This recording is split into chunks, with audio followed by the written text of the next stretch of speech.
सातपुडा पर्वतरांगेमध्ये ढगफुटी सदृश्य पाऊस झाला। पर्वतरांगांच्या पायथ्याशी असलेली कुऱ्हा, हिवरा, उंबरा, पारंबी, राजुरा, वडोदा ही गावं पाण्याखाली गेली। नदी नाल्यांना पूर आला। शेतीसह नागरिकांचं प्रचंड नुकसान झालं। गंगाखेड शहरातून वाहणारी गोदावरी नदी दुथडी भरून वाहते। गोदावरी नदीवर बांधण्यात आलेल्या बॅरेजेसमधून आणि धरणांमधून सोडण्यात आलेल्या पाण्यामुळे घाट परिसरामध्ये पूर परिस्थिती निर्माण झाली। गोदावरी घाट परिसरातील मंदिरं पाण्याखाली गेली। बुलढाणा जिल्ह्यातील सिंदखेड राजा तालुक्यामध्ये दुसर, बीड आणि किनगाव राजा या परिसरामध्ये ढगफुटी सदृश्य पावसानं हाहाकार माजवलेला आहे। काही तासांच्या पावसानं सोयाबीनसह कपाशीच्या पिकाचं मोठं नुकसान केलं। शेतकरी हवालदिल झाला। शेतीलाही तलावाचं रूप आलं। शेतकरी आर्थिक संकटात सापडला।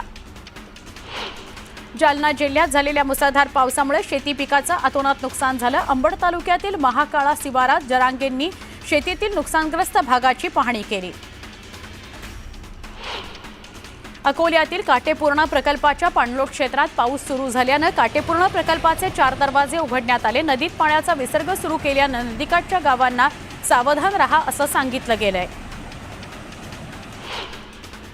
अहिल्यानगर जिल्ह्यात झालेल्या मुसळधार पावसाचा पाथर्डी तालुक्यातील करंजी परिसराला चांगलाच फटका बसलाय। सलग 2 दिवस पावसानं जोर धरल्यानं शेतीसह घरांचंही मोठं नुकसान झालं।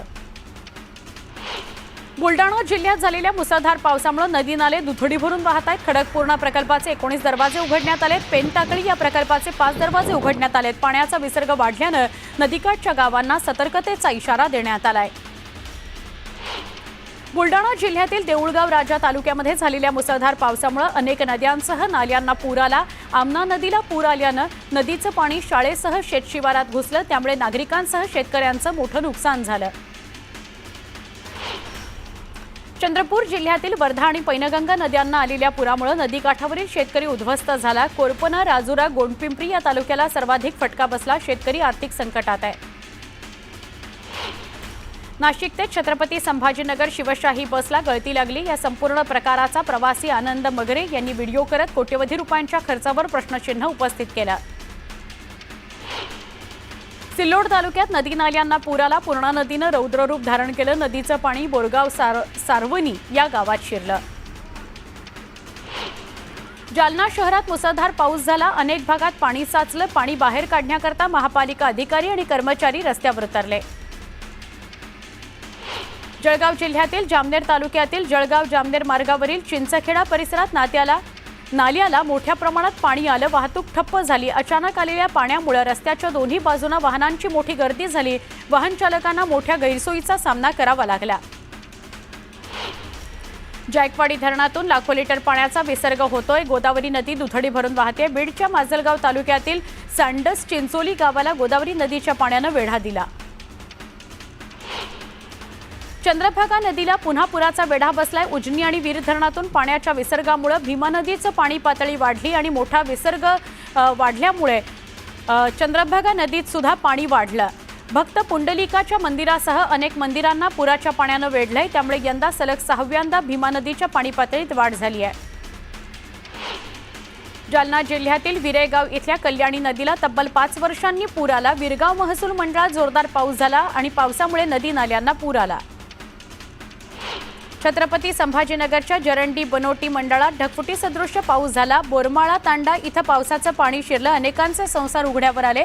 आपल्या सर्जा राजाला बाहेर काढण्याकरता बळीराजानं जीव पणाला लावला। शेतकऱ्यानं पुराच्या पाण्यातून जनावरांना सुरक्षित बाहेर काढलं। जालना जिल्ह्यातील घनसावंगी तालुक्यातही जोरदार पाऊस झाला। पावसानं शेवगळ या नदीला पूर आला। त्यामुळे पुलावरून पाणी वाहतंय। एका बालकानं विद्यार्थ्याची सायकल खांद्यावर घेत पुराचा रस्ता पार केला असं बघायला मिळतंय। लातूर जिल्ह्यात सध्या सर्वत्र जोरदार पाऊस आहे। नदी नाले ओढे तुडुंब भरून वाहत आहेत। औसा तालुक्यातील औसा बोरगाव तेर मार्गावर ओढ्याला आलेल्या पुराचं पाणी पुलावरून वाहत असल्यानं वाहतूक ठप्प झाली। पुराच्या पाण्याचा जोर कमी झाल्यावर या मार्गावरील वाहतूक पूर्ववत झाली।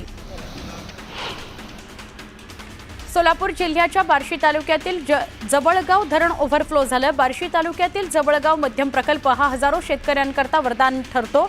एरवी दुष्काळात असलेला हा तालुका बार्शी तालुक्यात पावसानं मात्र यावेळी जोरदार हजेरी लावलेली आहे। अनेक ओढे, नाले, नद्या दुथडी भरून वाहत आहेत। छत्रपती संभाजीनगर जिल्ह्यात आणि जायकवाडी धरण क्षेत्रात 4 दिवसांपासून दमदार पाऊस पडतोय। जायकवाडी धरणाचे 18 पैकी 18 दरवाजे म्हणजे 27 पैकी 18 दरवाजे 3 फूट उघडण्यात आले। गोदावरी नदी पात्रात विसर्ग सुरू करण्यात आला। यवतमाळ जिल्ह्यात झालेल्या मुसळधार पावसामुळे नदी नाल्यांना पूर आला। या पुरामुळे नदीकाठची शेती अक्षरशः वाहून गेली। सोयाबीन कापूस पीक भुईसपाट झालं। सोयाबीनच्या शेतात काही शिल्लक राहिलं नाही। शेतकऱ्यांनी याविषयी आपली व्यथा आमच्या प्रतिनिधींकडे मांडली। अहिल्यानगर आणि बीड जिल्ह्यातील मुसळधार पावसाचा फटका धाराशिव जिल्ह्यातील गावांना बसला। परंडा तालुक्यातील भोत्रा मुंगशी या गावात पाणी शिरलं। भोत्रा गावाचा संपर्क तुटला। चांदणी नदीला महापूर आला। परंडातील काही गावांचा बार्शी तालुक्याशी संपर्क तुटला। दक्षिण सोलापुरात पुन्हा एकदा पावसानं जोरदार बॅटिंग केली। सीना नदी परिसरात पूरसदृश्य परिस्थिती निर्माण झाली। औराद संजवाड हा पूल पूर्णतः पाण्याखाली गेला। औराद परिसरातील गावांचा संपर्क तुटला। एका तरुणानं जीव धोक्यात घालून पूल ओलांडण्याचा प्रयत्न केला। स्थानिकांनी दोरीच्या मदतीने त्याला सुखरूप बाहेर काढलं। सोलापूरच्या अक्कलकोट तालुक्याला पुन्हा एकदा पावसानं झोडपलंय। अक्कलकोट तालुक्यातील किणीमध्ये शेतात पाणी शिरलं। पाण्याच्या जोरदार प्रवाहामुळे ऊस, सोयाबीन, उडीद, मूग ही पिकं वाहून जाण्याची भीती आहे। सतत पडणाऱ्या पावसामुळे सोयाबीन, उडीद, मुगाच्या मळण्याही खोळंबल्या। उत्तर सोलापूर तालुक्यात मागच्या 4 ते 5 दिवसांपासून मुसळधार पाऊस पडतोय। तुफान पावसामुळे रानमसले खुनेश्वर पूल पाण्याखाली गेला। त्यामुळे शेतकरी जीव मुठीत घेऊन पूल ओलांडताना दिसतायत। सोलापुरातल्या छत्रपती संभाजी महाराज चौकाजवळ नाल्यातून वाहून गेलेल्या रिक्षा चालकाचा अद्याप शोध लागलेला नाही। जवळपास 56 तास उलटून गेले तरी सतीश शिंदे अद्याप बेपत्ता आहे।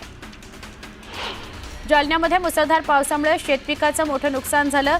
एदलापूर शिवारातील फळबागांसह खरीप पिकातील सोयाबीन, कापूस पिकांच्या शेतात गुडघाभर पाणी साचलं। पिकांचं अतोनात नुकसान झालं। अहिल्यानगर जिल्ह्यामध्ये 2 दिवसांपासून सुरू असलेल्या पावसामुळे मोठं नुकसान झालं। पाथर्डी तालुक्याला पावसाचा फटका बसला। आतापर्यंत 3 जणांचा मृत्यू झालाय। 26 जनावरांचा मृत्यू झालाय। 50 घरांची पडझड झाली आहे। शेतीचं अपार नुकसान झालंय। जळगावच्या पाचोरा तालुक्यातील सातगाव डोंगरी इथं ढगफुटी सदृश्य पाऊस झाला। अनेक घरांचं, शेतीचं मोठ्या प्रमाणात नुकसान झालं। बामणी आणि दगडी नदीला पूर आला। जनजीवन विस्कळीत झालं। जालना शहराला मुसळधार पावसानं झोडपलं। ढगफुटी सदृश्य पाऊस झाला। सखल भागात पाणी साचलं। अनेक ठिकाणी रस्त्यांना नद्याचं रूप आलं। घरांमध्येही पाणी शिरलं। तारांबळ उडाली घरच्यांची। कन्नड सोयगाव तालुक्यातील बहुतांश ठिकाणी अतिवृष्टी आणि ढगफुटी सदृश्य पाऊस झाला। अनेक भागात पाणी साचलं। काहींच्या घरातही पाणी शिरलं। घरातील साहित्याचं मोठंच नुकसान झालं। सोयगाव तालुक्यात झालेल्या ढगफुटी सदृश्य पावसामुळे घोसला आणि जरंडी परिसरात पावसानं हाहाकार माजवला। शेती वाहून गेल्यानं शेतकऱ्याचं मोठं नुकसान झालं। त्यामुळे शेतकऱ्यांनी नुकसान भरपाईची मागणी केली आहे। बीडच्या आष्टी तालुक्यात झालेल्या ढगफुटी सदृश्य पावसानंतर पूरस्थिती निर्माण झाली आहे। काही भागाला पुरानं विळखा घातला। यावेळी खासदार बजरंग सोनवणे यांनी पाहणी केली। शासनाला तात्काळ नुकसान भरपाई द्यावी अशी मागणी केली। अक्कलकोटमध्ये झालेल्या मुसळधार पावसामुळे खैराट गावात नागरिकांच्या घरात पाणीच पाणी झालं। अक्कलकोट तालुक्याला पावसानं मोठ्या प्रमाणात झोडपलं। नागरिकांचं मोठं नुकसान झालं। खैराट गावाचा संपर्क तुटला। उजनी धरणातून 1 लाख क्युसेक वेगानं तर वीर धरणातून 17,000 क्युसेक वेगानं भीमा नदी पात्रात पाण्याचा विसर्ग केला जातोय। त्यामुळे ब्रिटिशकालीन दगडी पूल पाण्याखाली गेलाय। चंद्रभागा नदी पातळीत मंदिरंही पुराच्या पाण्यानं वेढली आहेत। त्यामुळे नदीकाठच्या गावांना सतर्कतेचा इशारा देण्यात आलाय। भाजपचा देशभक्तीचं ढोंग उघडं पडलंय। हट्टापायी पाकिस्तानबरोबर सामना खेळावा लागला। त्यामुळे देशाच्या प्रतिमेचा चुराडा झालाय। कणखर भूमिका दाखवायला हवी होती। एक सामना खेळलो नसतो, आशिया कपमध्ये सहभागी झालो नसतो तर काय झालं असतं, असा सवाल उद्धव ठाकरेंनी केला। पाकिस्तान विरोधात भूमिका घ्यायची आणि प्रमुख नेत्यांनीच पाकिस्तानमध्ये जाऊन केक खाऊन यायचे, हे परराष्ट्र नीती देशाला तारक आहे असं मला वाटत नाही। ही नीती घातक आहे असं उद्धव ठाकरे म्हणाले। पंतप्रधान नरेंद्र मोदी माझे दुश्मन नाहीत, परंतु पंतप्रधान मोदी शिवसेना संपवायला निघाले तसं म्हणत उद्धव ठाकरेंनी पंतप्रधान नरेंद्र मोदींवर टीका केली। लोकप्रिय घोषणांमुळे राज्यावरील कर्जाचा बोजा वाढल्याचा समोर आलाय। कर्जाचा आकडा 9,32,242 कोटींवर पोहोचल्याचा अंदाज वित्त विभागानं वर्तवलाय। मराठवाड्यातील 1,24,000 लाडक्या बहिणी योजनेतून बाद झालेले आहेत। खोटी कागदपत्र भरून त्या लाभ घेत होत्या असं समोर आलंय। अंगणवाडी सेविकांनी केलेल्या सर्वेक्षणातून हा धक्कादायक खुलासा करण्यात आला। राज्यातील रखडलेल्या स्थानिक स्वराज्य संस्थांच्या निवडणुका घेण्याकरता जानेवारी अखेरपर्यंत मुदतवाढ देण्याची मागणी करणारा अर्ज राज्य निवडणूक आयोगानं सर्वोच्च न्यायालयामध्ये सादर केला। त्यावर आज सुनावणी होणार आहे। मोठी बातमी बघूया। ही ओबीसी उपसमितीची बैठक होणार आहे त्याच्या संदर्भातली बातमी आहे। छगन भुजबळांच्या दालनामध्ये ही उपसमितीची बैठक सुरू झालेली आहे। जेव्हा मराठ्यांना ओबीसी मधून आरक्षण देण्यासंदर्भातल्या जीआर निघाला त्यानंतर ओबीसी उपसमितीची बैठक ओबीसी उपसमिती नेमली गेलेली होती आणि या ओबीसी उपसमितीची बैठक होती छगन भुजबळांच्या दालनामध्ये। ओबीसी उपसमितीच्या बैठकीमध्ये उपसमिती अध्यक्ष चंद्रशेखर बावनकुळेंसह इतर सदस्य सुद्धा हजर आहेत। हैदराबाद गॅझेटवरून अंमलबजावणीवरून ओबीसी वर्गात नाराजी आहे। ओबीसी मंत्रालय योजनांची बैठकीत चर्चा करणार आहे।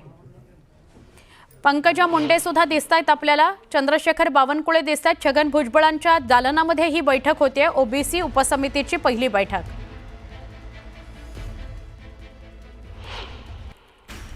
बातमी सोलापुरातून। सोलापुरामध्ये बंजारा समाजानं भव्य मोर्चा काढला। बंजारा समाजाला एसटी आरक्षण लागू करा या मागणीकरता बंजारा समाज रस्त्यावर उतरला। गोंदिया जिल्ह्यातील बिरसी इथल्या विमानतळावरून आजपासून गोंदिया इंदूर बंगळुरू या मार्गावर प्रवासी विमानसेवेला प्रारंभ होणार आहे। त्यामुळे मागील महिन्याभरापासून असलेली प्रवाशांची उत्सुकता आता संपणार आहे। देवळा तालुक्यातील शेतकरी आक्रमक झाला। कांद्याच्या भावात सततची घसरण सुरूच असल्याने शेतकऱ्यांच्या संतापाचा उद्रेक झाला। संतप्त शेतकऱ्यांनी बाजार समितीच्या बाहेर रास्ता रोको आंदोलन केले। कांद्याला योग्य भाव देण्याची मागणी केली। वसई विरार पालिकेनं हायवेलगत असणाऱ्या टपऱ्या हटवल्या। मात्र काही दिवसात ही कारवाई वादाच्या भोवऱ्यात सापडली आहे। कारवाईच्या काही दिवसांनंतर पुन्हा टपऱ्या डब्बे दुकानं ज्या जागी होती त्याच ठिकाणी पुन्हा लावण्यात आली। पालिकेच्या या कारवाईवर संशय व्यक्त केला जातोय। अमरावतीच्या तिवसा तहसील कार्यालयावर शेतकऱ्यांनी आक्रमक आंदोलन केलं। मुसळधार पावसामुळे सोयाबीन आणि पराठी या पिकाचं नुकसान झालं। त्यामुळे खबार झालेलं सोयाबीनचं रोपटं तहसीलाच्या पायावर फेकत सरकारविरोधात जोरदार घोषणाबाजी करण्यात आली।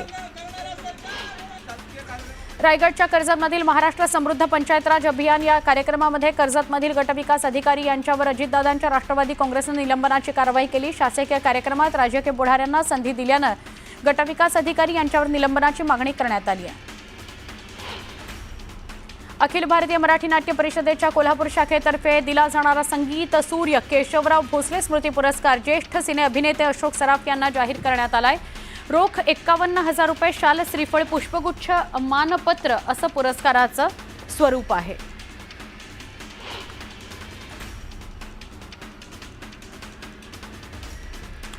तर बातमी नाशिकच्या देवळा तालुक्यामध्ये शिवनिश्चल या सेवाभावी ट्रस्टच्या वतीनं न्यूज 18 लोकमतचे वृत्त निवेदक सहकारी विलास बडे यांना शिवनिश्चल पुरस्कार देऊन त्यांना सन्मानित करण्यात आलं।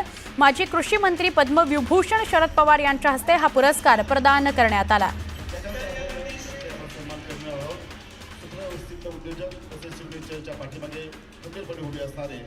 ज्यांनी शेती व माती अशी नाळ जुळवून ठेवली व